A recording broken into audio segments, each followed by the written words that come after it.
Sebelum kita menerima firman Tuhan, terlebih kita berdoa. Terima kasih Tuhan atas kasih setia-Mu dalam hidup kami.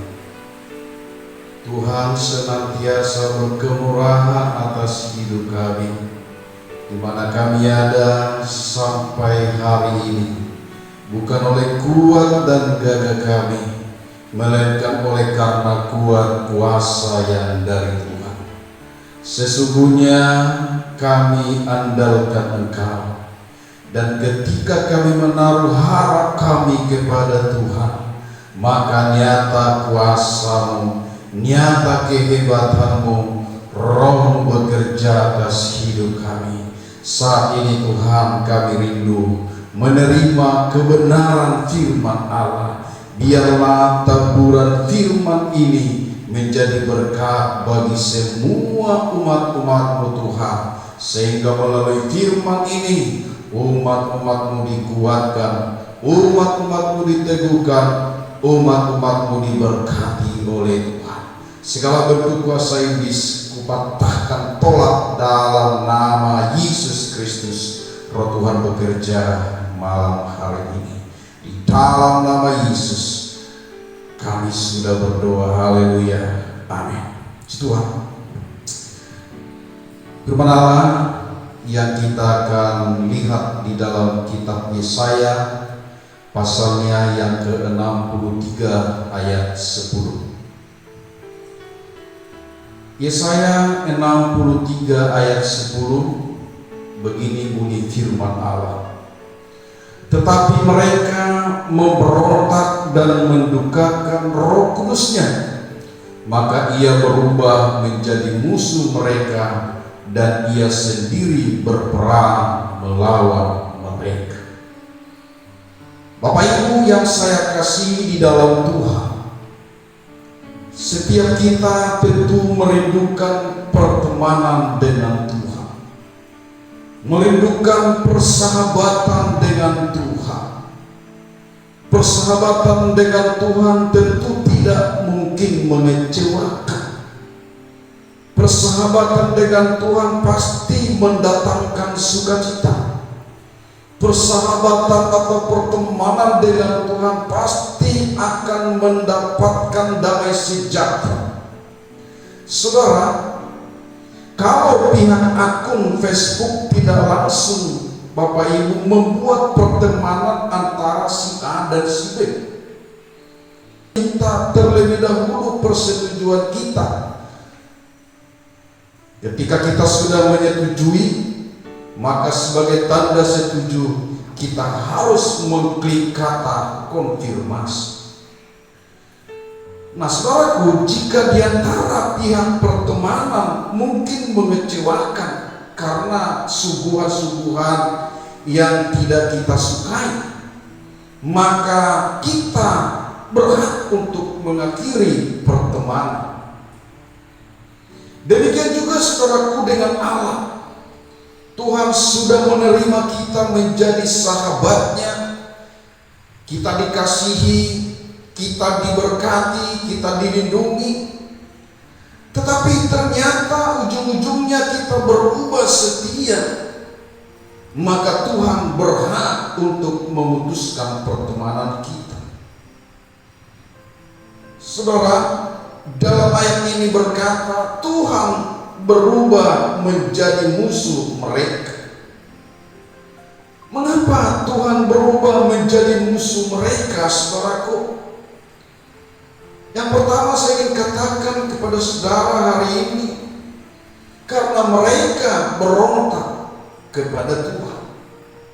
Sinonim daripada berontak itu adalah hendak melepaskan diri, atau sengaja melawan atau menantang Tuhan. Ini pernah terjadi di tengah-tengah bangsa Israel. Kita ingat saudara, ketika Musa naik ke gunung Sinai, di mana Tuhan memerintahkan Musa harus naik untuk menerima 2 loh batu.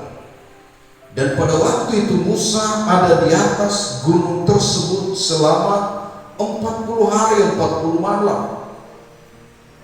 Dan mungkin karena Musa menurut bangsa Israel sangat lama di atas gunung tersebut, timbul kebosanan.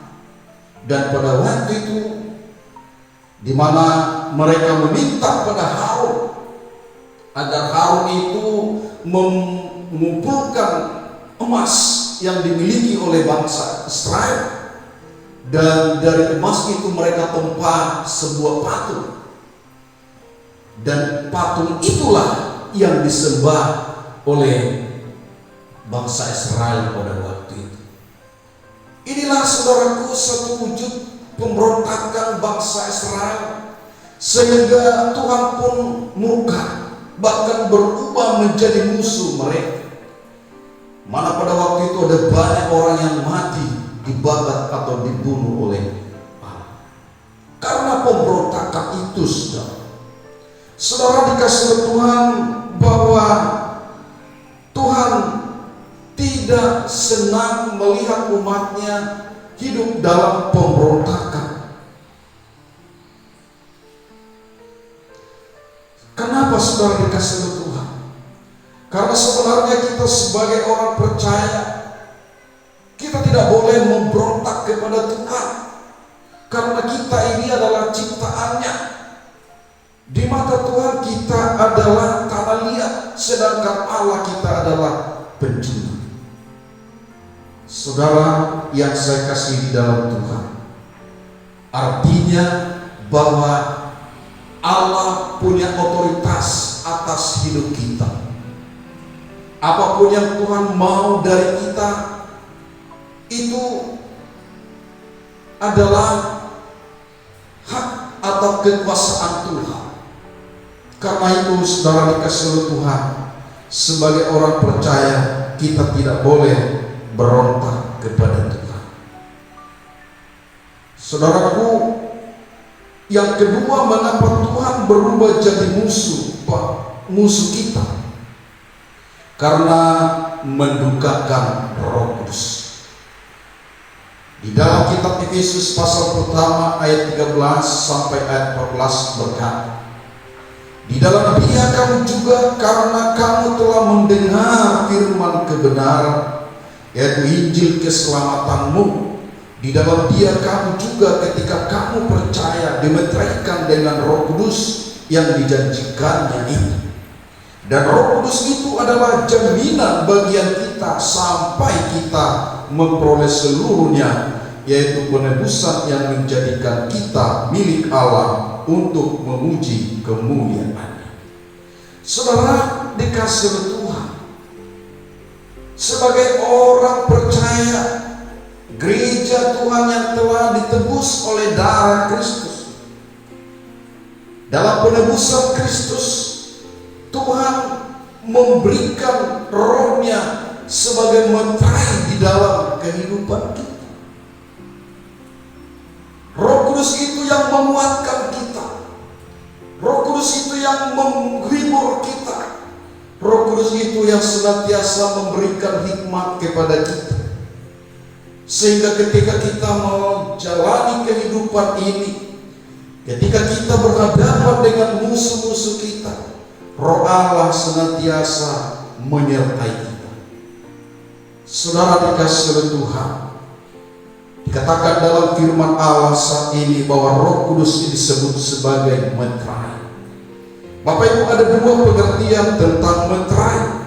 Yang pertama, Bapak Ibu, bahwa barang apa saja yang sudah dibubuhi meterai itu menunjukkan bahwa barang tersebut adalah milik si empunya meterai. Artinya saudaraku, karena saudara dan saya sudah dimeterai dengan Roh Kudus, berarti saudara dan saya adalah milik Kristus. Seharusnya kita bangga, kita ini adalah milik Tuhan, milik Kristus. Saudara dikasih Tuhan, kalau saudara punya barang yang sangat berharga, maka tentu barang yang berharga itu pasti saudara jaga, pasti saudara lindungi, pasti saudara akan terus rawat. Demikian juga Tuhan kita, saudara dan saya adalah miliknya. Artinya kita tetap ada dalam pemeliharaannya, ada dalam perlindungannya, ada dalam kuasanya, ada dalam pimpinannya. Karena saudara adalah miliknya. Dia tidak mungkin membiarkan kita dalam kesulitan. Dia tidak mungkin membiarkan kita dalam persoalan, dalam masalah. Tapi dia akan segera bertindak untuk menolong saudara dan saya. Karena kita adalah miliknya, kepunyaannya. Di mata Tuhan kita sangat berharga. Di mata Tuhan kita bernilai mahal, saudara. Karena itu kalau Tuhan menghargai kita, demikian juga kita harus menghargai diri kita masing-masing. Kita tetap jaga kualitas kehidupan atau kerohanian kita. Kita harus jaga nilai yang sudah Tuhan taruh dalam diri kita. Ini suatu hal yang luar biasa, bahwa sesungguhnya kita adalah milik Tuhan karena roh Tuhan ada di dalam kehidupan kita. Yang kedua, pengertian daripada meterai. Pada bala yang sudah dimeterai ada bagian yang sama dengan meterainya. Saudara, kalau di Timur Tengah, kalau orang menebang pohon, misalnya menebang pohon di hulu, maka pohon atau batang pohon itu nanti akan dilautkan ke hilir. Saudara, cukup mencapnya dengan meterai, dan itu batang pohon itu bisa berbaur dengan batang pohon orang lain. Campur aduk, tidak jadi mengapa. Nanti kalau sudah sampai di hilir, ketika sudah dilarutkan, maka cukup, saudaraku, orang-orang pemilik batang pohon itu membawa cap meterai, dan cap meterai itu akan dicocokkan dengan meterai yang sudah tercap di batang pohon tersebut, dan itu akan menunjukkan apakah dia pemilik atau tidak.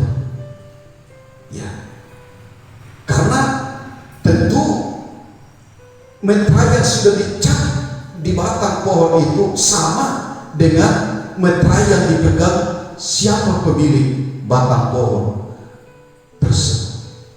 Saudara dikasihi Tuhan Yesus Kristus, ini memberikan satu pelajaran yang manis bagi kita, bahwa orang yang sudah dimeterai dengan Roh Kudus itu pasti mirip dengan Tuhan. Luar biasa, Bapak Ibu.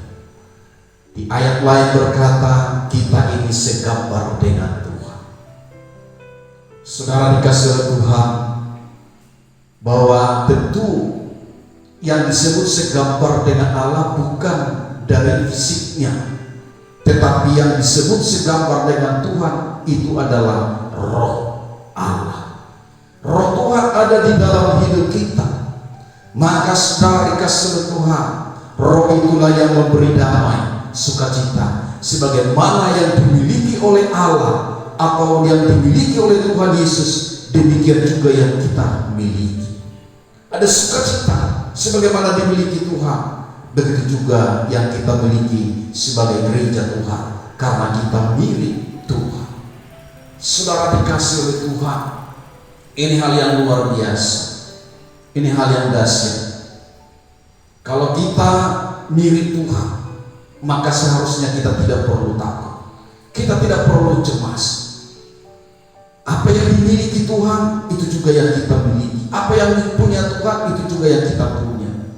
Karena kita adalah miliknya dan juga kita milik Tuhan. Karena itu, saudara dikasihi Tuhan, hargai ada Roh Tuhan di dalam kehidupan. Di mana ada Roh Allah, di situ ada kemerdekaan. Ya, Tuhan Yesus melakukan banyak mujizat. Saya percaya saudara pun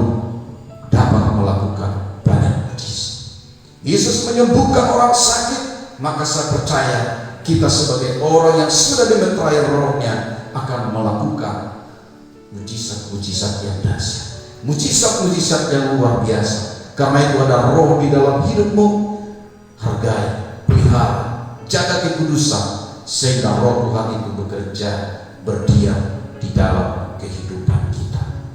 Kiranya renungan singkat ini boleh menguatkan kita semua, boleh meneguhkan iman kita, dan mari biarlah senantiasa hidup kita ada di dalam kebenaran, hidup kita ada dalam kekudusan. Maka yakinlah roh Tuhan itu akan menuntun kita menjadi orang-orang yang luar biasa, diberkati oleh Tuhan.